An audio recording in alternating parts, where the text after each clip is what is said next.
I am unashamed. What about you? So, today, Jase, you may not be aware of this, is the 100th episode of the Unashamed podcast. So if we had applause, if we were like a radio show, we could put in some applause there. You know, it's always like TV shows or, you know, radio or I guess podcast now. 100, when you hit 100, it's like there's some sort of achievement. You know, why is that? I don't know. I felt like we should have had a cake or something, but it's just us and our Black Rifle coffee. Are you missing out on the party? Or I guess most people, if you hadn't done it after 100, you might well, shut her down and go to the house. So you're still there after 100. Well, you're still there. Maybe it's because wherever there is people who live to 100. Well, I remember when we did Duck Dynasty. I remember specifically when we got to the 100th episode. Everybody, like all the crew and everybody, they were all. Well, they made a big deal. They made a huge deal. I was like, "This is 100." But then we did 30 more. Yeah, so 130, right, total. But somehow, in the old days on TV, that had something to do with if you hit 100, like some kind of financial thing kicks in, something about residual rights for the show. I don't know all the stuff about that. Well, if I find something at least 100 years old when I'm metal detecting, I'm happy. If I can identify that it's 100 years old, But you're still pretty excited even if it's 96 years old too, so, I mean. Yeah, but over 100. So here's a couple of things I was thinking of. So today we're airing, as people are listening to this, if you go back 100 days, this is interesting. You think about it, you think 100 days goes by, you don't think too much about it. I'm kind of about a 3-day guy. Well, exactly. So this is fascinating. So 100 days ago, since we're celebrating our 100th podcast, it was February 29th, 2020. So interestingly enough, February 29th is a leap day, right? It only occurs once every 4 days. So I found that to be... Every 4 years, not 4 days. Every 4 years, that's right. I was fixed to say. Well, that would be. I don't know if you remember this, Dad. Your oldest brother, who's gone on to be with the Lord, James Francis Robertson, was born on February 29th. His birthday was a leap year. So he only celebrated every 4 years? And so I just remember growing up, he would always say that, and he would always say, so I'm only, and he would always deduct it back to however many years he had a birthday, so he was always that 1/4 of whatever he actually was. That is kind of weird. It is. Think about if your birthday was that day. Of course, I was thinking about you should get married on that day, because then you would only have an anniversary once every 4 years. You just offended all women. I know. Probably shouldn't have done that. So would Missy go for that with the once every 4 years? Absolutely not. So anyway, here's some things that happened, Jay. So you don't remember because you can't remember 3 days ago. LSU was still playing basketball. They beat A&M on February the 29th, 100 days ago, and it solidified their 4 seed in the SEC tournament. Do you remember that? Which was a season to nowhere. It was season to nowhere because as soon as they got in the SEC tournament, it got the whole thing. Once they disbanded the basketball, I forgot everything that happened because it really didn't. It's like, but it really did. No, that's the same. No, it happened. Now, there will be no record of that. It'll be the year they never play. They just quit playing basketball. So I'll tell you about this. See if you remember this. So, because we're into LSU sports, obviously. LSU baseball, Baylor beat LSU 6-4. They played Texas, Baylor, and OU at Houston. The next day, now I remember that. OU beats LSU. Listen to this, Dad. You probably weren't aware of this. So OU had a no-hitter. The guy pitched a no-hitter. This is painful. This is a memory that I've tried to forget, and now you're bringing this up again. So he no-hits LSU. I think they said it's the first time they've ever been no-hit. That's on record. But look, here's what's more amazing. While he's no-hitting LSU, the LSU pitcher pitches a one-hitter, but the one hit was a home run. I think it was in the bottom of the eighth inning. And we lost 1-0. Why would you bring this up on our one? This was supposed to be a happy day. Okay, let me make it happen. So after that, LSU won 5 straight. Of course, then the season ended and it goes to nowhere. So to your point. Here's another one, Dad. The World Health Organization on this day raised the global risk of coronavirus to very high. At the time, we had 23 cases and the first death. This is only 100 days ago.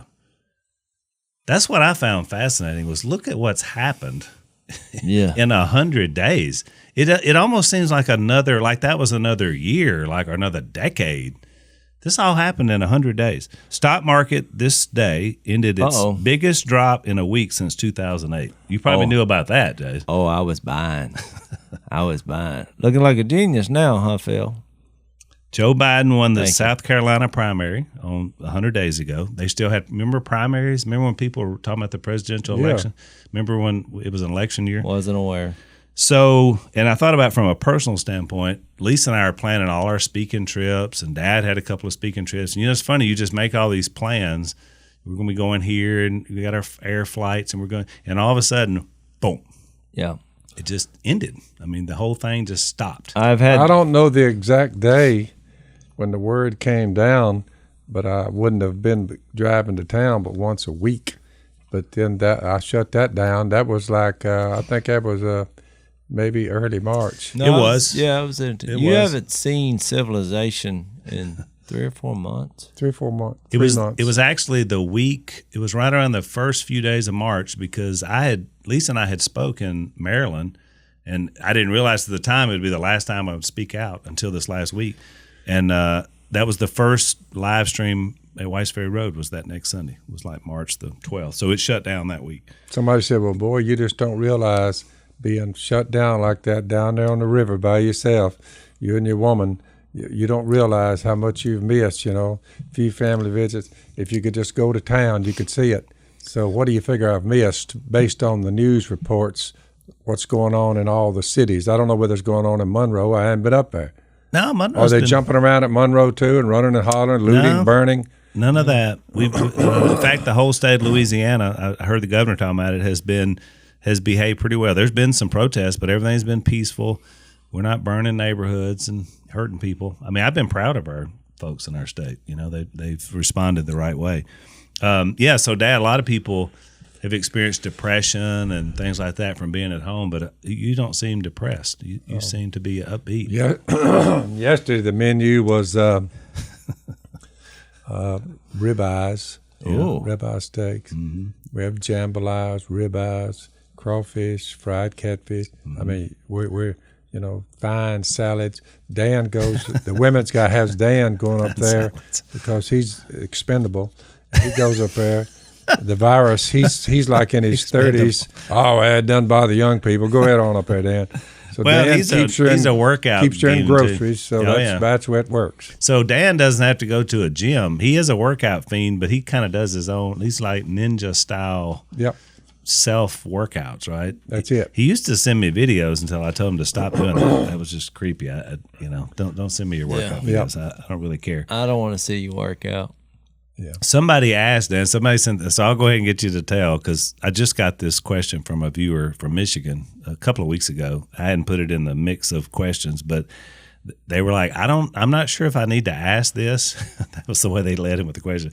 But why does your dad refer to Dan as Dan the Eunuch?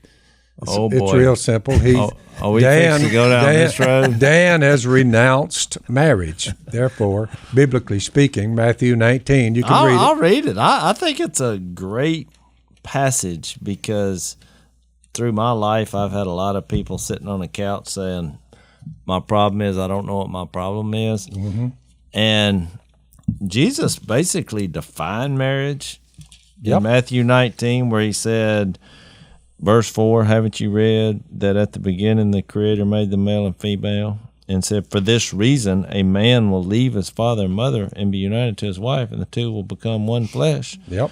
And then he makes this really profound statement, therefore what God has joined together, let man not separate. They usually still say that today in weddings. That's where they got it from. Right. Well, then they asked a question. They said, well, why then did Moses command that a man give his wife a certificate of divorce? That's the Pharisees who were trying to trap Jesus. All right. And he's like, well, he let you do that because your hearts were hard. But it wasn't that way from the beginning. And then he goes on to say that if you divorce except for marital unfaithfulness and marry a woman, then you got another problem, which is adultery. And, correct. Well, then the disciples are sitting there saying, well, sounds like to me, it may be just better not to get married. Well, then he makes the statement, which is where you came up with Dan the eunuch. Jesus replied, not everyone can accept this word, but only those to whom it has been given, for some are eunuchs because they were born that way. Others were made that way by men, and others have renounced marriage because of the kingdom of heaven. And so there was 3 categories there. And I've delved into each 3. I mean, like that second one, I think that's can be physically. You tend to think physically they were made that way by men, thinking castration. Right. But I think also it can be mentally, where people are manipulated or, they Possibly. have tough situations. So, and I have some friends, a couple of them that are sort of like the nothing first. wrong with anyone saying, I'm just going to stay single. Yeah. There's absolutely nothing wrong with it whatsoever. I would argue the greatest 2 spiritual minds that have ever walked planet Earth, the first being Jesus, the second being the Apostle Paul, were both single and never married. So, as much as By Jesus' definition, they were in fact eunuchs. that's right. And then Paul said it's better not to marry, but he's like, you can't control yourself. that's right. Find your wife. What's your famous line? I talked to Laura Trump the other day, and I said, Laura, just remember this. People who marry, I'm quoting a Bible verse, people who marry will face many troubles in this life, and I want to spare you this. And Laura said, you need to talk to Eric. So, Eric, if you're out there somewhere, Eric, we need to sit down, son. Be good to your woman. You need to love her. So what a life we live. Be kind to her. Dad just drives it in. Oh, I was talking to Laura Trump. Don't cause her more trouble than it's worth. And he quotes that. She smiled. She said something to the effect, is that it? I said, yeah, that's a Bible verse. But most people who hear it, they're like, people who marry will Well, the face time many you trouble. quoted that at Sadie's Sadie wedding. and Christian, I felt a little uncomfortable, but I said, well, he is quoting scripture, but it was kind of like what we're doing here. It's supposed to be happy times. So Sadie says, I asked Sadie about it, her and Christian both, Dad, I don't think I've told you this. We were laughing about it that you quote that scripture.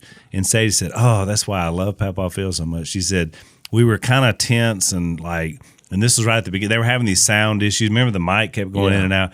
And so everybody was like getting tense. And when you did that, she said, we just busted out laughing. And she said, and from then on, Christian and I both were relaxed for the rest of the wedding. They were feeling the tension because it was a big soiree. I think that was a nice way to say this was really awkward because the sound was not working. But then when Papa Phil started speaking, it became so much more awkward that everybody forgot the sound not working. Al, if everybody looks at their own marriages, they say, we'll face many troubles.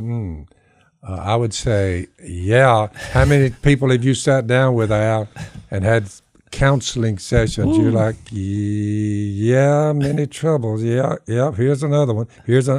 How many will it take before you say the Apostle Paul was right? Oh, but what y'all don't realize, being single is cheaper, and you won't have as much trouble as you would if you were married. It's just the reality of marriage. But what y'all don't realize is the key is work through them all. I was a virgin when I got married. I'm proud of that fact. I tell young people all across the world, it's a good thing. It's a good thing. Don't listen to your friends, But I remember going through that process of saying, I read this passage that I just read, and I thought, do I just want to go single?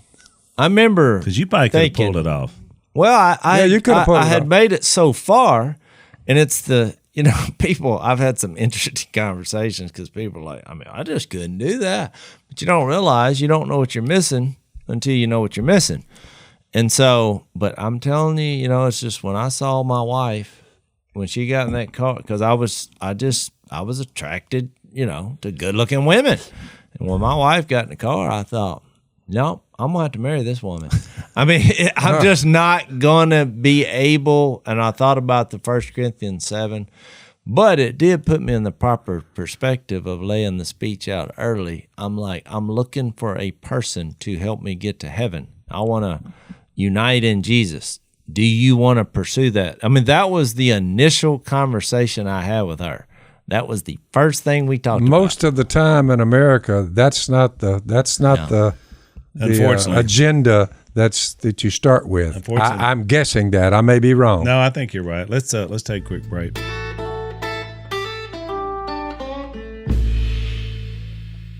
So obviously, economics have been a lot of discussion here lately with everything that's been going on with stock markets and coronavirus and everything else. It's kind of been an up and down time. And so I know people are trying to kind of watch their coins, which is smart. One of our sponsors is a company called Patriot Mobile, so they do cell phone. And so they basically are offering some pretty good deals right now to check them out. And what I like about them is that they kind of share our values. They're a conservative group. One of the things you don't have to worry about them doing that you do some of these bigger corporations is they only support the kind of people we like to. We don't like sending money to Planned Parenthood and some of these other organizations. So Patriot Mobile is really good that way. So if you go with those guys, you're going to be supporting people that love freedom and love America like we do. So here's what you do to check them out. You can call them at 972-PATRIOT, 972-PATRIOT, or you can go to patriotmobile.com/Phil. So you can get a customized family plan starting at just $25, which, man, that's pretty good for cell phone. So check them out. You're going to get a free gift, an activation. You can keep your own cell phone. patriotmobile.com/Phil and see if these guys can hook you up with cell phone coverage. So in my case, unfortunately, I was like you're talking about that. I lost my virginity at 14 years old. I had a 16-year-old girlfriend, and so it sent me down a super bad path from 14 till I was 18. So when I finally came to my senses, just like the prodigal son, and came back home, now I'm brand new. I'm like, so I knew, I was like, I don't want to go down that road again. And so I just thought, I'm going to give it a try. I'm going to give the deal about just seeing if I could do it, because I'd already been sexually active with her and other people. And so I remember so I was just avoiding any girls. And of course there was old girlfriends. I was back in town. They're all, they're hounding me. And I'm just like trying to just keep my head down and go to school and work out here. And so I figured out, I just kind of battled it for a while. And I thought, no, I just don't have the get, because I kept being drawn to it, but I didn't want to get into the illicit anymore. I'm a new creation. So I'd made a vow to God that I wasn't going to have sex again until I got married. I was going to do it the right way. And so it was interesting because I called Lisa. She and I had been sexually active a couple of years earlier, but I just thought, I'd broken her heart, but I knew how crazy she was about me. And I thought, if I'm going to make them, I need to find somebody that would be committed to me in Christ and get married. And I was young. I was only 19 years old. Because I just thought, I can't do it. I was like, remember Paul said, if you burn with passion, you better get married. That's what he said. So I thought, I need to get married because I can't, I'm not strong enough. So I called Lisa up, and first thing I told her was like about my conversion, who I was, and we ain't doing any of that. And of course, then I gave her the line that Dad gave me. He said, look, and if I'm not dating anybody, if you can't be converted, then you're out. Which is, think about looking back at it, that's not really the lead-in question, because it led to other problems. But so we got married, and we did it. It was difficult because of past problems, but we did it. We didn't mess up until we got married. And it does create a foundation. It does. I think I did everything right, and then in a moment of weakness, when her dad was like, "Y'all are too young to get married," I quoted that verse. And all heck broke loose. I'm like, wait a minute now. As many guys that's probably been pawing around on your daughter, I have been a complete gentleman, and now you're saying, no? Wait. I was like, okay, preacher man, here's a verse. Better to marry than to burn with passion. And I could just see fire come out in his eyes. He was burning with passion. Now he was visualizing. He didn't want to give his daughter up. What was fixed to happen to his poor daughter. And I was like, hey, Jase, I'm doing this God's way. Another factor was he found out, where you lived, what you did for a living, and he's like, oh, no, you got him into a bunch of rednecks down on the river. Are you crazy? Girl, have you gone nuts? That's exactly what happened. Well, and that's kind of we have a little What bit. does he say now, Jase? Oh, he's happy. He comes in. He comes in singing. You frying fish, and everybody's happy now. Yeah. I noticed. You know what I noticed? I don't know if I can share this because I think they listen, but I guess it'll be all right. I noticed the transition when my life got really better is when we'd go out to eat and I would just pay for the meal. The whole meal. I don't care who's all there. You know, I'm like, your in-laws always appreciate that. Boy, he come over rubbing my shoulder. Oh, yeah. You got a little massage with your meal. We're back on the loaves and fish again. I agree with you. That's an interesting point because I thought about the same thing before, that for anybody, for anything, life got easier. I can remember the first time I went to Europe and nobody had any money.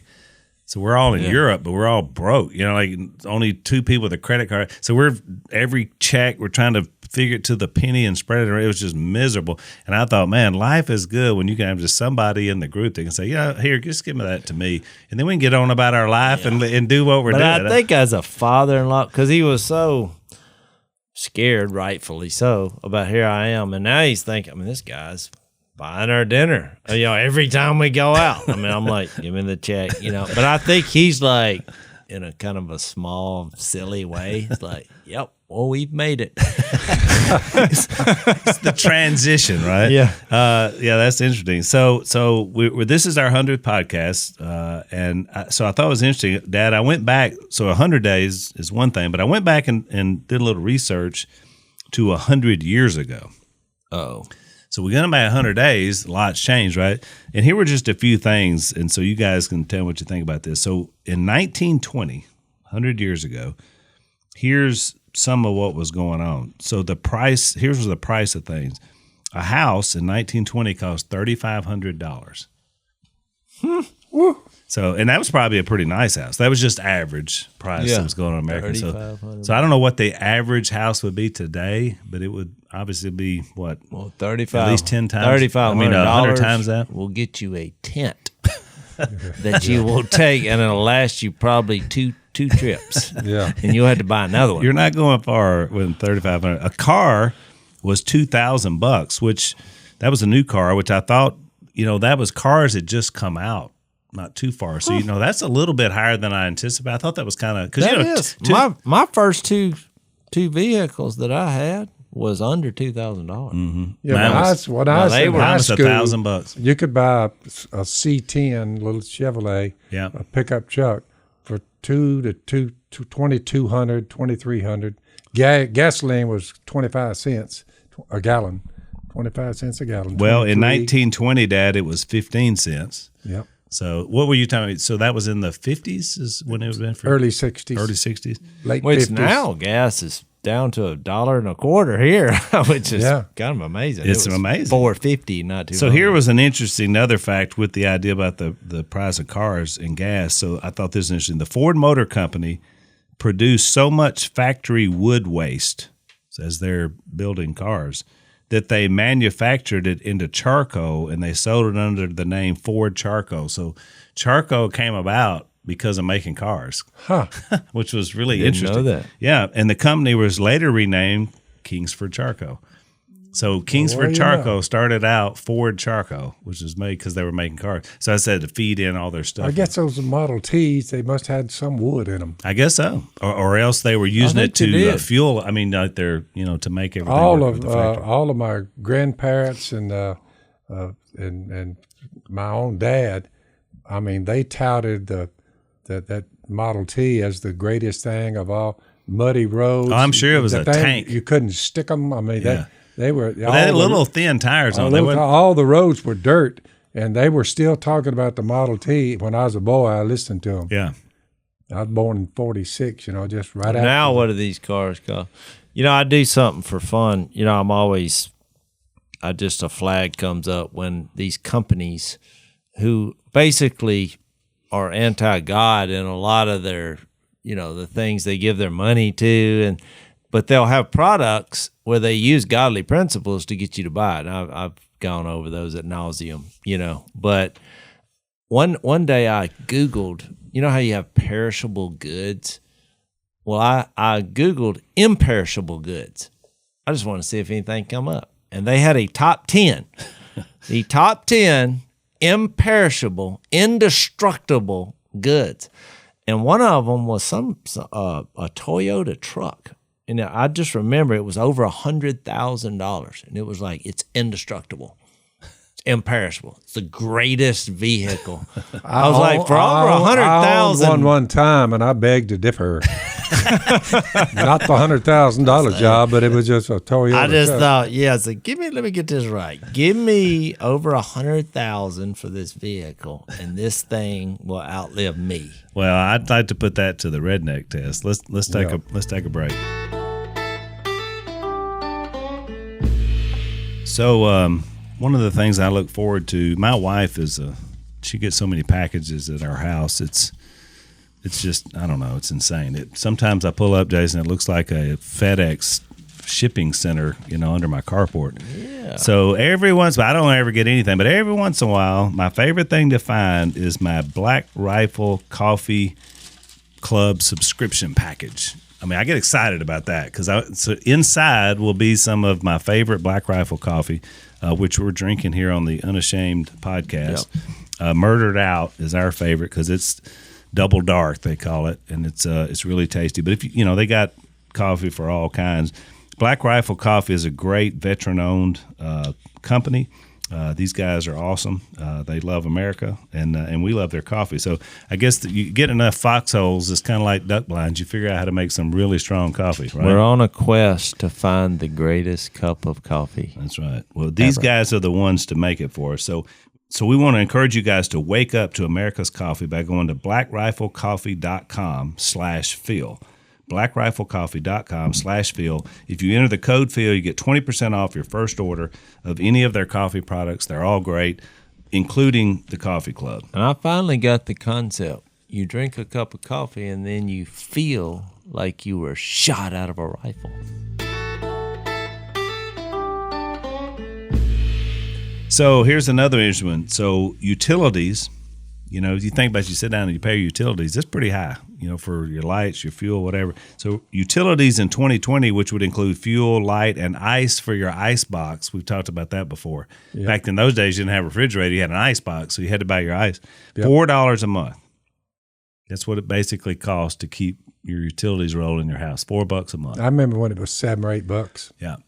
And now I'd say it's probably in my house. Of course, we got a big compound, but I mean, I'm probably paying, I don't know, $1,000 a month, a few hundred at least. Yeah, at least a few hundred. Most people are.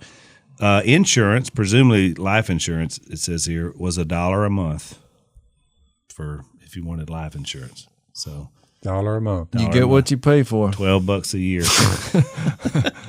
So I told your mama, she said, are we ever going to get any insurance? I said, we'll get some. She said, well, when? I said, when we have more money, we know what to do with it. She said, really? I said, once you got plenty of money? I said, why not? I said, you can buy every kind of insurance, reckless walking with intent to fall. I said, go ahead and get it. Reckless walking with intent to fall. Yeah. That needs to be a slogan for an insurance company. Don't tell them that. They'll have it. If you pay $15 a month, if you fall over while walking, we'll cover it. I don't Maybe. I don't want to get on insurance companies. Yeah. Okay. Thank you. Thank you. They just better be glad there's not more people like me out there. I'll tell you this, since we're being transparent on our 100th episode, the biggest argument. It's like a counseling session. My wife has never raised her voice to me, but we've had a few disagreements. The biggest one we ever... They'll face many troubles in this life. Go back to the... We're back to Paul's commentary. Look, the biggest so this one's over what? The biggest argument we ever had was over life insurance. Because we were like you, didn't have life insurance because I didn't have any money. And I knew of no person who had insurance until I was out of college.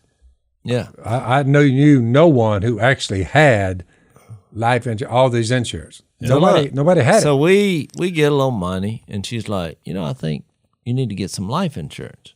And I was like, are you feeling okay? And she's like, no, on you. And I was like, well, what do you want me to die?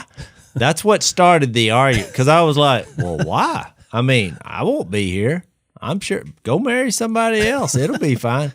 She just blew a gasket. Like, what do you mean marry somebody else? You know, she didn't raise her voice, but I mean, she was just like, I was like, well, why are you bringing this up? I mean, it was weird. I mean, okay, I get it.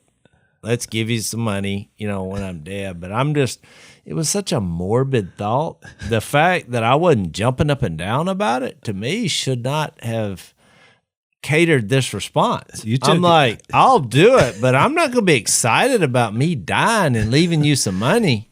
And you took it like Johnny Ringo when he noticed it was Doc Holliday. Yeah. Johnny, you look like somebody just walked across your grave. Yeah, I didn't like it. Because then I thought, so let me get this right. If I leave you some money and you go marry somebody else, now y'all are just living it up on my money. And I'm dead. I'd rather now you're offended by dying. I'm like, I'd rather I don't like the concept. I didn't like it. I was like, I'd rather him get a job. And I said, now, if we get older, I'll be more open to this. But at this time, I was like 35 years old. I was like, what I've always thought is, I've always thought there were a couple of guys in a bar, and they were about half lit. And one of them told the other, you know what I think we can do? And I think these fools will go for it. We can tell people, if you will pay us every month, pay us a certain sum every month, we'll take care of you if something happens. He said, I think people are dumb enough to go for that. And they probably argued about it and took another drink and said, well, let's see if we can pull it off. And made millions. And they made trillions. And having said all that, since we lost all our insurance salesmen on the podcast. Yeah, that's right. We all have Thanks insurance. for listening. Now I have it. You know? We got a little money. We all got some.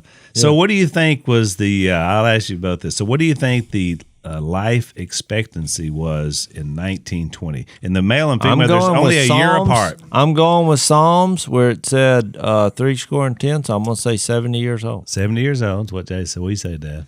In 1920. In 1920? I was saying the 70 now. I say back then it 1920. was 60. Now it's like I'm kind of getting where you're going. Because in the Wild West, they said it was like mid 40. I'll say 60.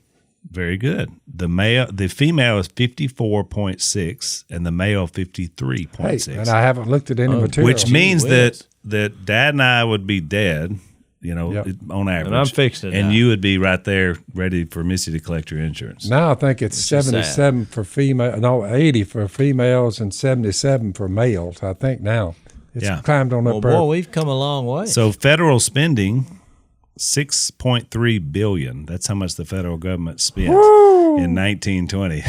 Chump change now. I mean, we just did $6 trillion on the coronavirus. The first radios. Radio stations were coming out about this time. Early models of TVs were starting to come out. When did you get your first? So you listen on the radio. It was in the probably, I would say I was 4 or 5. So I was about 40, late 40s. Do you remember the first time you saw a TV? Remember the first time? What were you watching? Did you watch a show? Or? For the first time, we all just sat there and there would just snow because they didn't have the tower tied on to the guy. So the entire neighborhood were in rows, and we're all sitting there.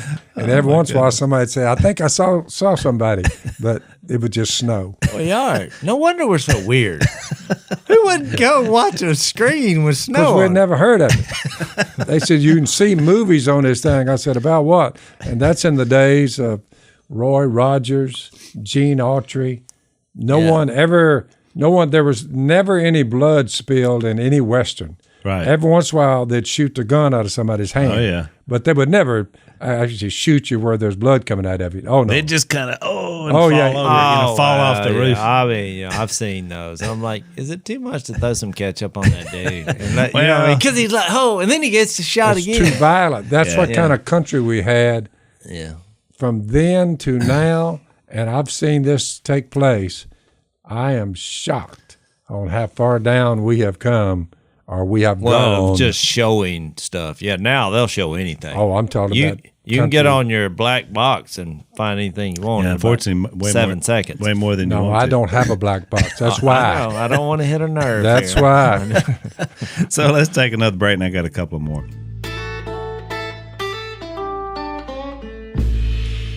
So one of the things that's been interesting about the coronavirus, which may change everything from now on, is that people are working from home. Of course, Dad's been working from home, but you've been doing it for about, 50 years working at home?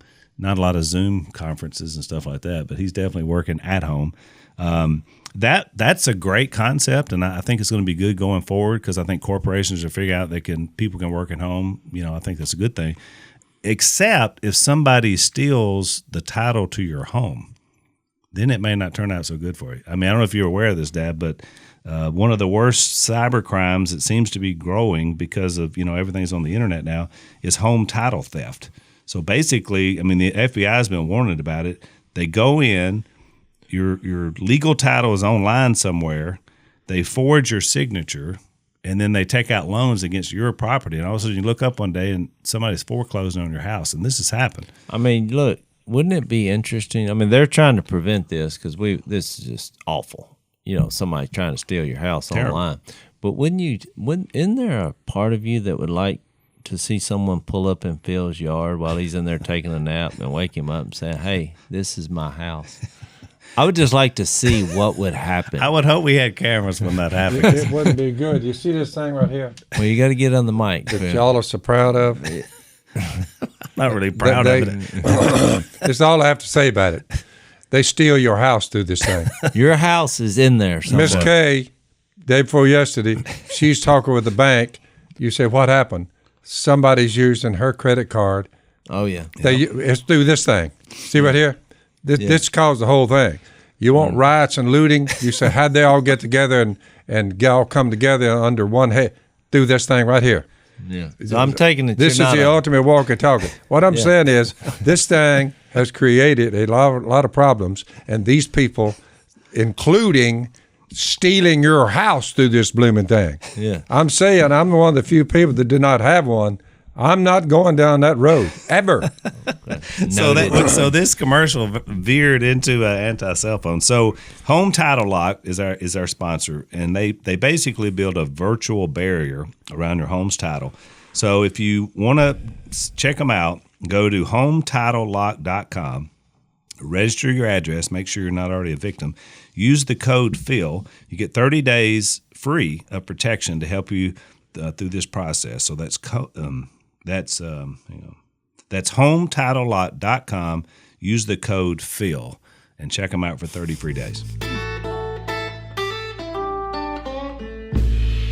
Phil, you should open up a business where when people who reach a certain age and they're tired of the black box, they can ship it down here, and you can find destructive ways to Destroy. blow them up. Yeah, I literally shoot look 'em. at a cell phone, and what I'm seeing in my mind is a 5-foot rattlesnake coiled up with his head right in the middle. Fangs dripping with venom. Yeah. And I'm looking at a cell phone. I am that afraid of them.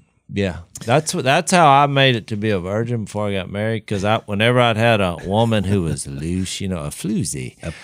I would just visualize a rattlesnake, and I just got away. Yep. So the American Professional Football Association was formed in 1920. Jim Thorpe I remember Jim Thorpe. was the president. It had 14 teams in it. Yep. It later changed its name in 1922 to the National Football League. So football started 100 years ago, professional football. And then I know you're aware of this one, Dad. Jesse Langsdorff patented the first wrinkle-free necktie. No, I missed that one somewhere down the Wait a line. minute here. I thought the necktie came from people in the dust storm. Now remember, it said wrinkle-free, all-weather wrinkle-free. So I never saw my in the dad past, they all wrinkled with as a they tied 'em up. necktie on. So they made no them out of neckties. We had no neckties. Right. That just shows you that some things were awesome and some things. Because what are we doing now? What are people wearing ties? It's the most uncomfortable garment in the world. It's not logical from any viewpoint. No, it's let's just get this thing where I can barely breathe. I'm almost choking myself, and then go out and have a good time. And then work at it all day. These people. I look every time I see these people, I'm thinking, idiot. But maybe because during the necktie period, and it's still holding in a lot of areas. During that period, people tended to be more, more calm and more pleasant. Yeah. There's something about, they were spiffed up. I'm not saying. Well, they were just lying, Phil. They were choking. Well, they weren't feeling. They weren't good. getting blood What flow is to the their first brain. thing people do? They'll come at my house sometimes. We'll have guests or whatever. Just have supper, and they have a suit on. First thing you do when they walk, I see them. They're pulling it down and unbuttoning that so they can breathe again. So they're. Because I'm like, stiff. why? It's so stiff looking. I don't know why they do it. I don't either. I don't see how it caught on, and why are we still doing it? I don't know. Well, it's wrinkle free for 100 years. That's a good question. I did not know the answer. So to that. here's one I thought was amazing. Shipping children through parcel post service was initially legal in the U.S., but in 1920, the U.S. Post Office banned shipping children through the parcel post service. Shipping them in what? I guess a box. I don't know. I didn't know that. I never heard of anything like that. Well, that's you could just ship crazy. your kids through the United States Post until 1920, and they banned it. That seemed like that would have been a good idea to ban that earlier. Maybe in a crate, like on a train or something. I don't know. That's just what it says. That's a fact. Well, that shows you right there. We had a long way to go. So there were two constitutional amendments that were passed in 1920. Do you remember what they were? The women had the right to vote. Women's suffrage. Yep. Women got the right to vote in 1920, which was amazing that it took that long for that to happen. I mean, the fact that they couldn't is just so that mind-boggling. it blows my mind. The other one was prohibition. Oh, yeah. Which that was a constitutional amendment that no alcohol sales in America. Of course, that one went over like a thud. Yeah. So I had some facts, and I can't find them now, about what happened as a result of that. But alcoholism went up, sales went up, like everything they were trying to, because the black market came in and took over. Well, that's where all the gangsters, was moving all the alcohol. No, it was a bad idea. I mean, they probably did it with good motives, but it didn't work. So last one I'll give you is this one. I thought was pretty interesting. Johnson & Johnson, which is still a corporation to this day, on their stock. Earl Dixon used tape and cotton gauze to make a bandage for his wife. He told his bosses about it. They made him a VP, and they named his invention the what? I have no idea. The Band-Aid. Oh. So, he just made one up for his wife. He worked for Johnson & Johnson. And think about how many we still use them trillions today. of Band-Aids have been sold since then. Still use them today. And he got to be so it worked out well for everybody, right? Now, that was a good invention. Yeah.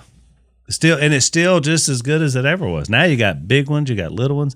My grandson comes in, I need a little one for his little toe. You got the little tiny ones, you got the big ones. So is the point of this that no matter what happens in life, Jesus Christ is the same yesterday, today, and forever? That's probably true. 13:8. Or it could be what old Jack Exum used to tell us. You remember the old preacher years ago when he came and preached to us? Things change. Things change. That was one of the greatest pieces of advice. We were talking about marriage earlier. That once I just realized that, because, you think about when you're married, things change. And they're never going back to the way they were. That's right. When we had that first kid, that's it. It's now a whole new world. Yep. And it's just not going to be the same way. If you're not ready for that, I'm sure we got young people listening that you have to be ready for that. In fact, it's one of the tenets of mine and Lisa's marriage work we did. It's the basis of our first book. We called it A New Season because the idea is that you go through all these seasons in your life where things change. Mm-hmm. And so marriage and parenting is about adapting to the seasons. I mean, it's all about how you then adapt to that and pivot, because you're right, it's not the same. And so if you're not ready for that, if you're not saying, okay, how do we biblically and how do we together as a family go through these changes, if you're not prepared, it'll be a disaster. It'll be a disaster. I see that with a lot because, when you're 100% the center of attention as a newly married couple, when you have a kid, it's not a bad thing, but now you're no longer 100% of the attention. And what's amazing, y'all are my sons, 4 sons. Now you have your wives and your children, but you notice I'm not barging in, dictating policy. Nope. And y'all are and grown. one daughter now. And one daughter. And you say, but you're not running around monitoring your siblings, their life job. Nope. That's way past that. Mm-hmm. Now it's like maybe from time to time, Dad, what do you think about? And I'm like, well, I wouldn't do that. And Jase and I are the same. A little advice and counsel, but that's about it. Let's take one last break.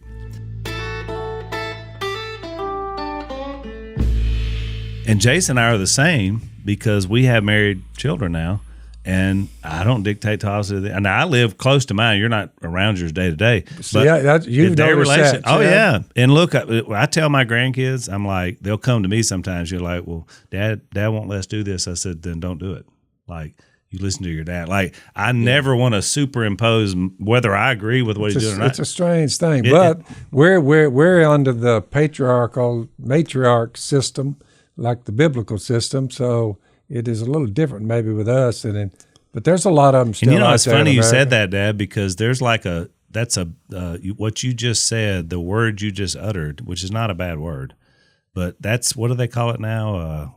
Not a buzzword, but trigger. That's a trigger word. Yeah. When in some circles in our culture, when you say the word patriarch, you just triggered somebody, like to go into, I don't know what happens when you get triggered, but like that's a terrible concept, a terrible idea, a patriarch and matriarch. Isn't that crazy? I mean, just the idea of a mom and a dad. It's a good idea. It's a wonderful idea. It's a biblical idea. But I'm telling you, I hear it all the time. It's like this patriarchal God's system. the one with the finger on that trigger, not them. You know what I'm saying? Not really, but it's interesting. I mean, I think what we read in Matthew 19 is classic. Profound, and I think what we try to do on the podcast, I mean, if somebody, because people all the time, they ask me, they're like, well, what is y'all's podcast about? And I'm like, how do you define that? The Jesus?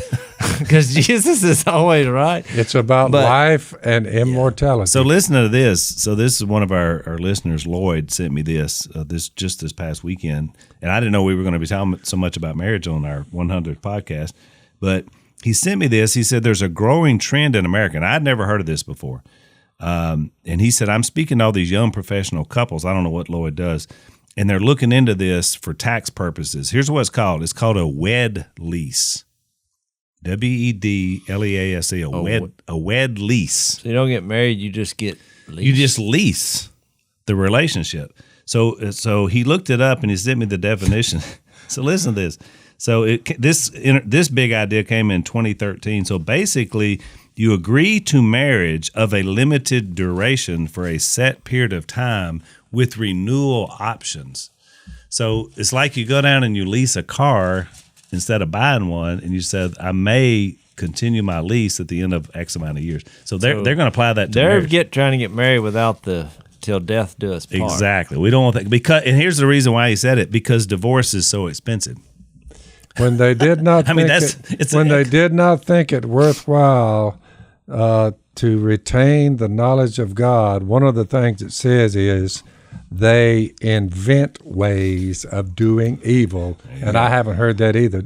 I never heard of that. Since you brought it up, I'm like, that's inventing a way of doing evil. That's exactly right. Is that nonsense or what? Well, I just think it's crazy. I think I'm not shocked by it because I think it's like I told you when I did that mission trip in the Ukraine, nobody was married and I couldn't figure out why.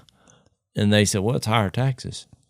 And so I'm like, oh, well, I guess I answered that. I mean, they were just like being practical, saying, we act like we're married, but if you sign the dotted line, we don't have any money. So they don't, it was like a government program, you just. And Karl Marx is get ready for a hellish existence on planet Earth every time he shows up, and he's behind all this crap we got going on now. But it also says that marriage is hard. I don't know what the divorce rate is now. I mean, it was 50% fairly recently. Similar, closer to 60. Yeah, it's similar. It hadn't really gone up or down. But it shows you quite a few things that it's just hard to get along, like we said, and to make it work. I mean, I don't see how people do it without Jesus because there's no foundation for forgiveness there, But And new starts and new beginnings. But so we're almost out of time. But so the last one I wanted to do was fun. This is funny. This is one of our listeners named Gordon, which I thought was ironic because we have a goofy Uncle Gordon. He sent me this. He said, "Are you guys aware of?" and I listened to it before the podcast. Now I've already forgotten how to pronounce it. It's a phobia. I think it's pronounced anatidaephobia. Anatidaephobia. Never heard of it. Anatidaephobia. It is the fear that somewhere, somehow, a duck is always watching you. Anatidaephobia. Well, that's the craziest thing I've ever heard. There's a duck that's always watching you. That's a phobia. Do either one of you suffer from that? Well, no, you might ought to get some medical advice to Gordon. What would that medical advice be? He needs some. I think take 2 of these every 4 hours. Loosen up, Gordon. He just said it as that's all he said. I thought that's pretty. What's amazing is if that is a real word. Well, I looked it up. I had to find. It is a real word. It is a real word, but it was originated from Gary Larson, who wrote a comic strip called The Far Side. So it's a funny. It's not an actual phobia. I was thinking whatever the. So maybe Gordon was telling us a joke. We're supposed to laugh. Right, that's what it was. Yeah. But instead, you guys had him. But we're duck hunters, so we're like, now we watching them. They're not watching us. But if they had a phobia, that would be it. Because I have a gun, and I'm trying to eat them, shoot them and eat them. Yeah. So whatever their phobia, because I think that probably has caught on in the duck world. Right. They're like, there's some bearded guys, and then the phobia. It's kind of like hearing the story. My cousin flew down to Louisiana. Next thing you know, we never saw him again. Oh, there are ducks who know who we are. Yeah, that's what I was getting at. So whatever their phobia is, we need a name for that. Yeah, I believe that exists. Yeah. Because look, it's like I can read their minds. They cross the river and then they're like, "Oh no, there's that place." It's just like they just. That's them. Do you think the beavers, when they meet, they're getting information to the ducks to work against us? Maybe they're all in it together. I think they're in cahoots together because every beaver dam's got 4 or 5 cottonmouths on it. They've done joined forces with them. Got to clean them out. Well, I saw this week. I guess we'll close with this. I saw this week that China was about to send, I think the number is 100,000 ducks. These are farm raised ducks to some country in Africa that the locusts are destroying their crops. So they're going to send 100,000 ducks there because ducks will eat, I think they said 300 locusts an hour if you just turn a bunch of ducks loose on locusts. Really? So they're going to try to control the locust problem by sending a bunch of ducks there. So hey, I don't know what that means, but there you go. Well, maybe that answered your question. And what is a duck good for besides eating? Human consumption? I viewing? don't know about that. Yeah. Eating locusts. There you go.